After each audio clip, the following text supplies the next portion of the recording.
Amados irmãos, amadas irmãs, a paz do Senhor Jesus, quem está falando é o pastor Miranda.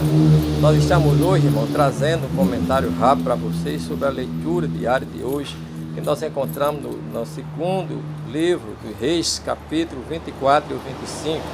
Capítulo 24 e 25, irmão, do livro dos Reis, nos mostra um momento muito triste da história de Israel, onde o reino de Judá é levado cativo para a Babilônia.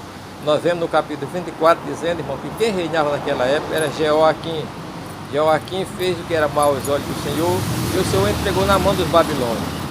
Os babilônios, o Senhor enviou as tropas da Síria, as tropas de Amon, daquele povo que todos já estavam da Babilônia, para destruir Israel, porque o Senhor disse que o Senhor tinha abandonado, tinha rejeitado, excluído Israel diante da sua face, por causa do pecado de Manassés.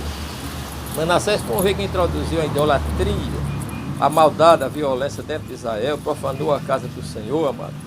Já havia mais de 80 anos que ele tinha morrido, e ele até tinha se pedido perdão, né?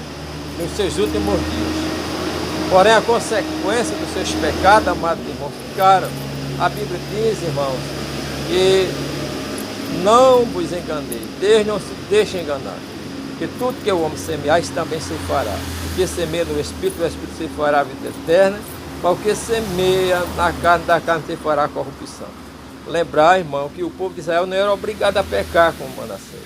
Manassés introduziu o pecado, a maldade, e o povo poderia rejeitá-lo e não cometer o tipo de pecado que Manassés cometeu.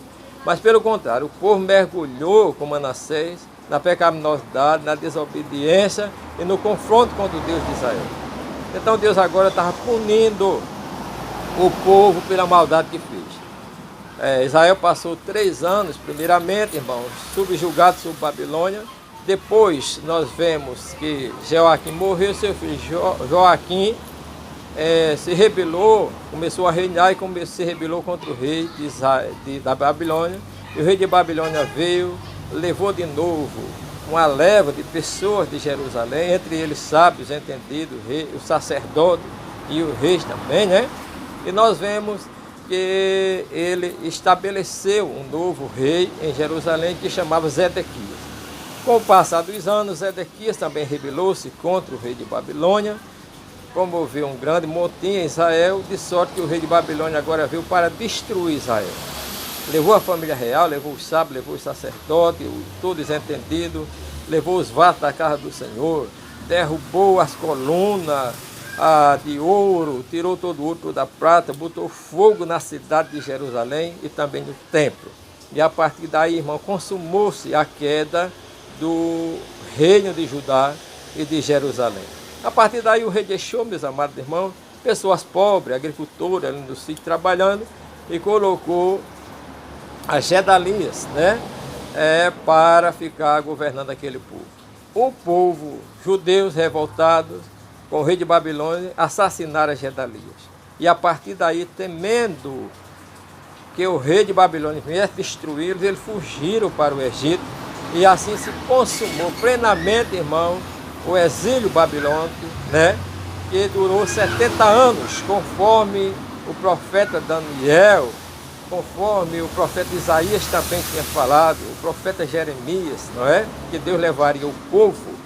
E nós vemos, amados irmãos, que quando chegou o tempo determinado, Deus usa o rei Ciro, né? Que agora vencera o rei de Babilônia e estava implantando o seu império. No ano 537, 538, né, antes de Cristo, ele decretou que os judeus voltassem para Jerusalém e reconstruísse os muros de Jerusalém e, consecutivamente, um templo para a adoração de Deus. Nós vemos, irmão, que o Deus que nos leva, muitas vezes, para passar por um momento difícil por causa do nosso pecado, ele não nos despreza porque está nos castigando. O Deus de Israel, ele seguiu Israel para o cativeiro. Ora, Deus é livre, mas ele seguiu para o cativeiro junto com Israel. Estava lá. Ele estava lá com Daniel na cova dos leões. Ele estava lá com os colegas de Daniel na fornalha de fogo ardente. Ele estava lá com Mardoqueu para engrandecer diante do injusto Amã, e com a rainha Esté, e muitos outros que foram engrandecidos naquele reino. Amado, que você está passando por uma provação, que você pecou, desobedeceu a Deus, e por isso está sendo disciplinado, por Deus ou pelos homens, saiba que Deus não te desprezou. Por isso, Ele está com você. Ele não desiste de você. Ele não desiste dos planos, dos projetos que tem na tua vida. Confessa o teu pecado e humilha diante de Deus, como Israel fez. Promete a Deus que nunca mais vai voltar a cometer o tipo de pecado. Nós vemos, irmão, que Israel, depois que voltou do cativeiro, Israel libertou-se da idolatria. E nunca mais Israel passou a adorar os ídolos. Voltou de Babilônia, passou 70 anos na escravidão para aprender uma lição. Que o Deus que criou os céus e a terra, o Deus de Israel, é o único que deve ser adorado, glorificado e magnificado. Que o Senhor te abençoe. Os projetos dele para você não mudaram. Ele vai cumprir tudo, o acabamento que te prometeu. Reconhece tão somente, humilha, busca a presença de Deus, que Ele vai te engrandecer. Amém? Que o Senhor te abençoe.